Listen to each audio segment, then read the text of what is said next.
Hello everyone, myself Dr. Jyoti Kankurde. I am going to teach you the subject that is General Pathology, Paper 6 that is ZY 336, chapter that is Clinical Pathology, and we are going to discuss today on the topic that is urine analysis. Now, students, in previous lecture we already discussed regarding the physical examination of urine. Now, in this lecture we are going to study chemical examination of urine. So how we can examine the urine sample by using or by chemical analysis. Now here different tests are there. So by which we can determine the amount of again that is carbohydrate, amount of different excretory products of the urine. Now here in the chemical examination, the first content that is the albumin. So albumin we are going to we are going to estimate the albumin from the urine. Now the albumin here, the urinary albumin which constitute serum albumin and serum globulin. Presence of albumin and globulin in urine can be referred as albuminuria and can be accidental or such a condition. It may be either accidental or either renal. So the accidental albuminuria may occur due to mixing of pus, blood or vaginal discharges with urine. Now the renal albuminuria refers to the albumin which has passed from the blood into the urine through the walls of the renal tubule or glomeruli. Now, the physiological albuminuria found in conditions such as excessive unusual muscular excretion by person, then excessive protein intake, then prolonged cold baths, then last gestational period and after childbirth and prolonged standing. Now, the renal albuminuria has pathological significance as it indicates circulatory changes in kidney, for example, that is in anemia, in chronic heart disease, then pressure on the renal veins, irrigation of kidney, in such conditions, and along with that again here some examples such as in bacterial infections, then again mercury poisoning, etc. So in that condition we can see the renal albuminuria. Now this is what about the content of albumin which is present in the urine, which is abnormally present in the urine, and such a condition is known as albuminuria. Now here and renal albuminuria. Now here different tests are there by which we can determine the presence of albumin in the urine. Now here the test such as the first test is the Roberts test. So the Roberts test here I am here mention only the reagent for particular test and again the procedure which is I am going to explain you step by step. So here in the Roberts test, the reagent that is saturated solution of magnesium sulfate and concentrated nitric acid in the ratio of that is 5:1 respectively. Now here the reagent that is saturated solution of magnesium sulfate. Now here the procedure is like that: take 5 ml of reagent in test tube and gently layer the urine sample on the reagent. A white ring is formed which varies in density depending upon the amount of albumin present in urine or urine sample.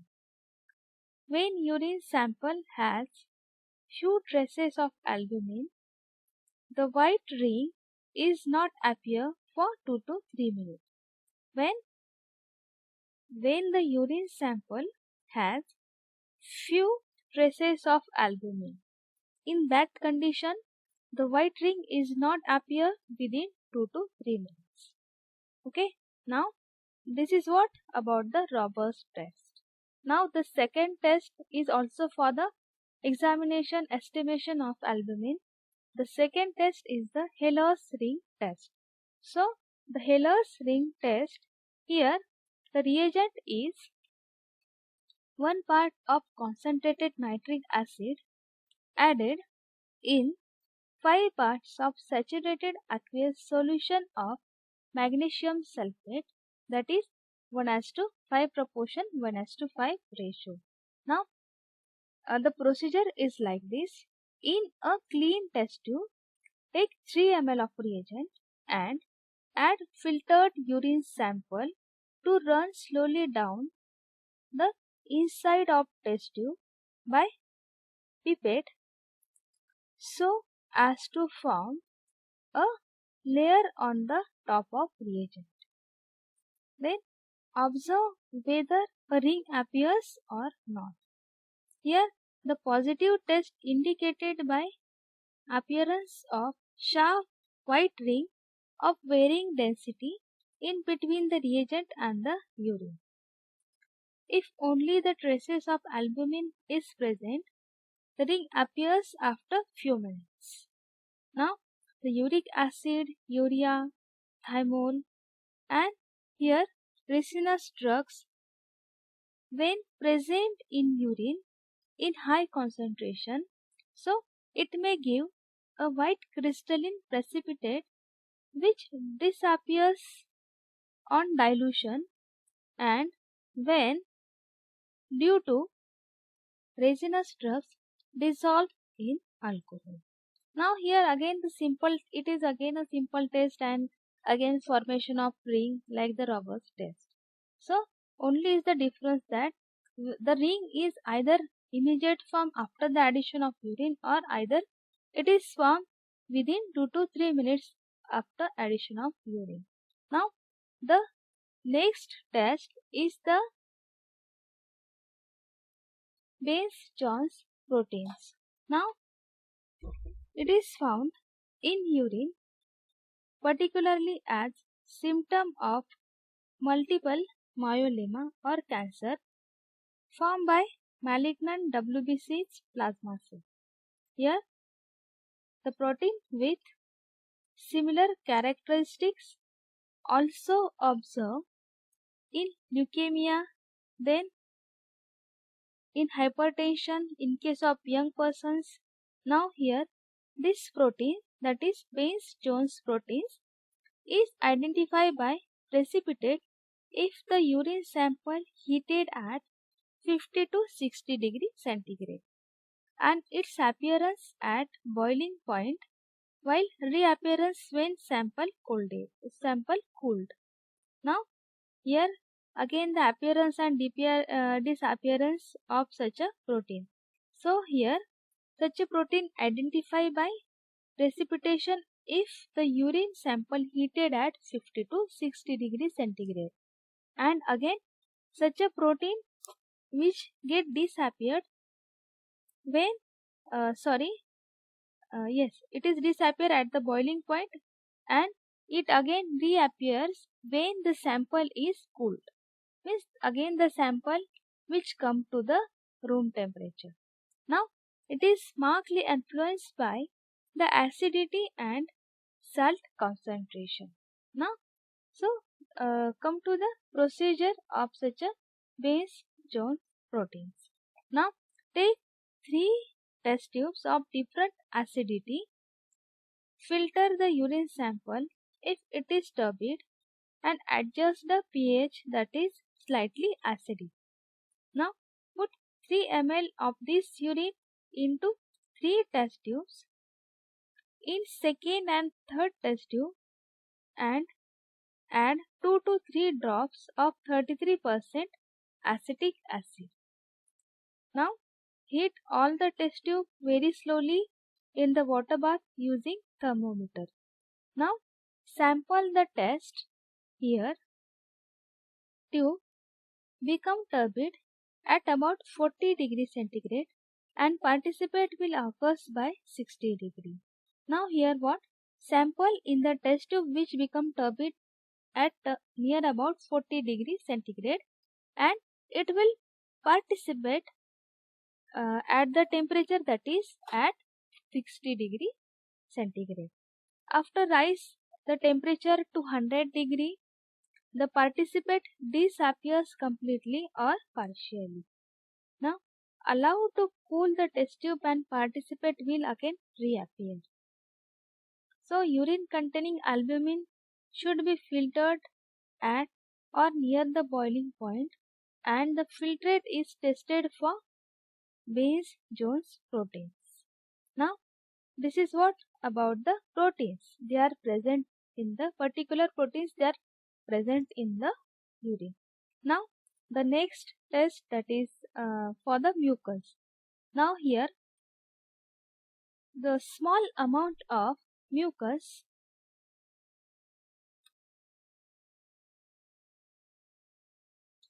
small quantity of mucus may be present in normal urine and appear and form faint cloud on staining.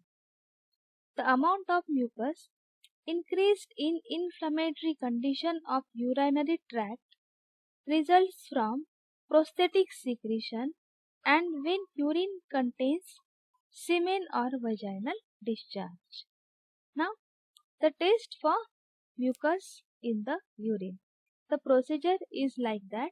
Here take 5 ml of urine sample or 5 ml of urine sample diluted using equal quantity of water.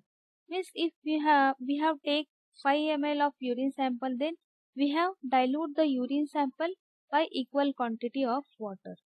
Now to this add drop by drop 33% acetic acid.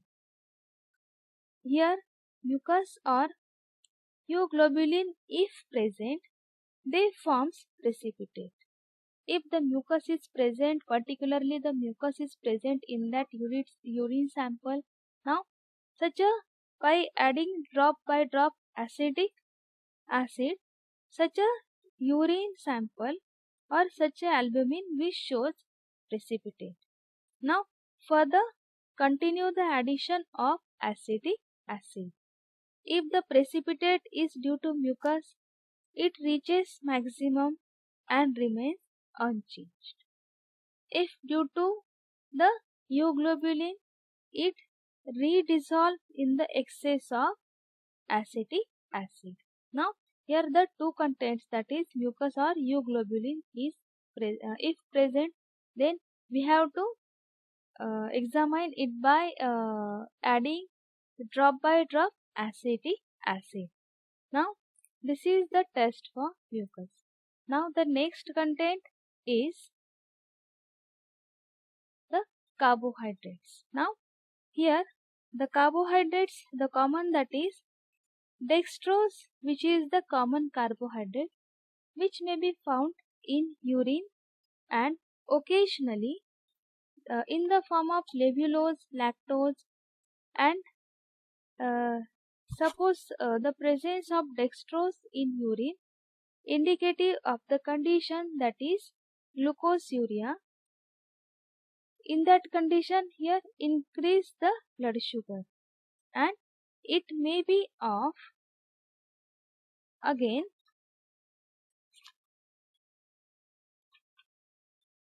transitory or persistent. Here such a persistent or increased glucosuria insignificant and may occur after general anesthesia, then hyperthyroidism during pregnancy and due to again strong emotions. So the persistent glucosuria occurs in diabetes mellitus, then renal glucosuria or in case of injury to the fourth ventricle. Now In that condition, the glucose level, or sorry, the carbohydrates in the form of dextrose, they get increased. Now here the two tests are there, that is qualitative and quantitative test. Now the first, that is test for dextrose. Now here we can see the test one by one. The test for dextrose, here if urine sample contains albumin can interferes with the participation of copper. Albumin should be removed by acidifying urine sample using acetic acid followed by boiling and filtering. Now these are the steps, that is boiling and filtering. Now the test for dextrose, that is Benedict's test. Such a test is again have that is qualitative test as well as quantitative test. So we can first focus on the qualitative test for dextrose, that is Benedict's test. So the reagent, that is copper sulfate, that is 17.3 gram, then sodium or potassium citrate, that is 173 gram, then sodium carbonate 100 gram, and distilled water 1000 ml. Now the procedure is like that: dissolve the sodium or potassium citrate and sodium carbonate in 700 ml of water, heat and filter the content. Now dissolve the copper sulfate in 100 ml of water and pour into first solution by continuous stirring. Then cool and make the total quantity of 1 liter using distilled water. Now the reagent is in again definitely as a stable solution. Now here this is what the preparation of the reagent. Now the actual procedure is like that: take 5 ml of the above reagent, that is what I explain you. Take 5 ml of such a Benedict's reagent in test tube and heat till it boils. Now add 8 ml of near about 8 to 10 ml drops of urine and heat vigorously for 2 minutes and allow to cool slowly. If dextrose is present in urine sample, it shows bulky participate or precipitate that may be greenish yellow or red in color depending upon the amount of dextrose present in that urine sample. Now, if the dextrose is absent, the solution will remain clear or will become turbid due to the precipitation of urine. So, if such a dextrose is present, then the urine will show the greenish yellow or red coloration. And if it is absent, then the urine doesn't show any change in the color or it remains clear, or if it shows turbid, then it is due to the participation of urate. Now this is what the Benedict's test, that is qualitative test. Now the next test, that is phenylhydrazine test. So the phenylhydrazine test can be performed if Benedict's test is positive. If such a qualitative test is positive, then we can go for further step, that is the phenylhydrazine test. Now the reagent such as anhydrous sodium acetate powder 200 gram is mixed with 200 gram of powdered phenylhydrazine hydrochloride. Keep such a solution in well stoppered or dark or amber colored bottle. Now the procedure for test is like that: take few ml of reagent in a test tube up to at least half inch. Add 5 ml of urine. Mix well and heat in boiling water for 30 to 45 minutes.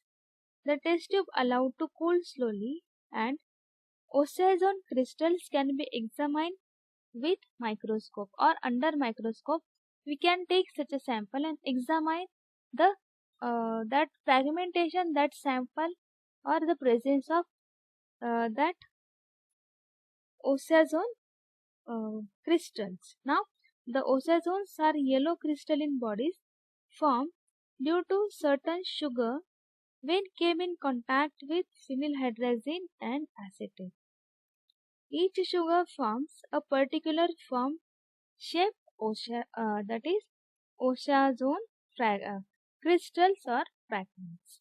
Now, particular sugar shows a particular structure of such a oxazone crystal. Now, this is what the phenylhydrazine test. Now, the next test, that is the Benedict's test, that is quantitative test. Now, reagent for this quantitative test, here copper sulfate 18 gram, sodium carbonate 200 gram, sodium or potassium citrate 200 gram, potassium ferrocyanide 5% solution, that is 5 ml, then potassium sulfocyanate 125 gram, and distilled water 1000 ml.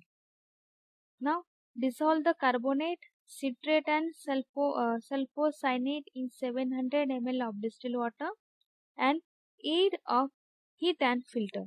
Need to this solution, that is heat and after filtration. Now dissolve the copper sulfate in 100 ml by continuous stirring and add ferrocyanide solution. Cool and dilute up to 1 liter, that is 1000 ml of distilled water. Now this solution or near up to 1000 ml or up to 1 liter. Now this solution is with strength that copper sulfate in 25 ml is reduced to 0.05 gram of dextrose. Now you remember that you have to make solution up to 1 liter.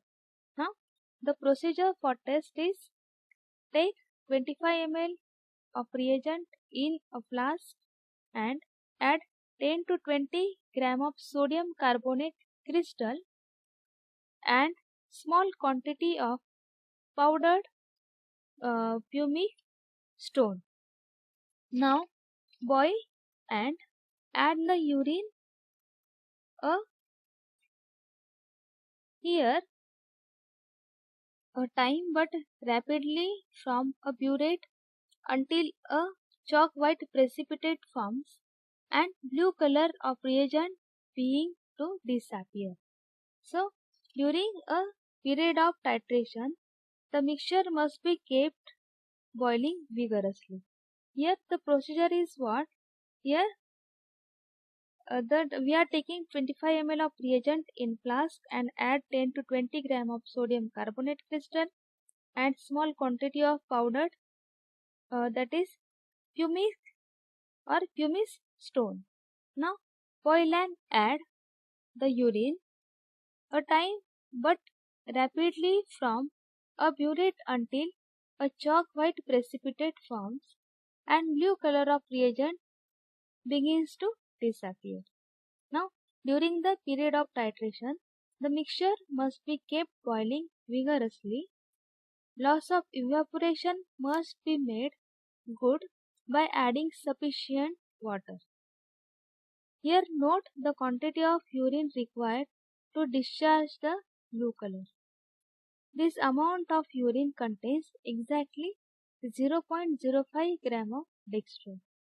So if suppose we are taking example, if x ml of urine is required to reduce 25 ml of Benedict solution, then 0.05 gram of dextrose is then present in x ml of urine, or 100 ml of urine contains, that is 0.05 divided by x into 100 gram of dextrose, that is in 5 divided by x gram. Now this is what the calculation. Now students, this is what all about the test for dextrose, test for carbohydrate. Now the test for bile pigment and the test for urea will discuss in next lecture. So thank you so much.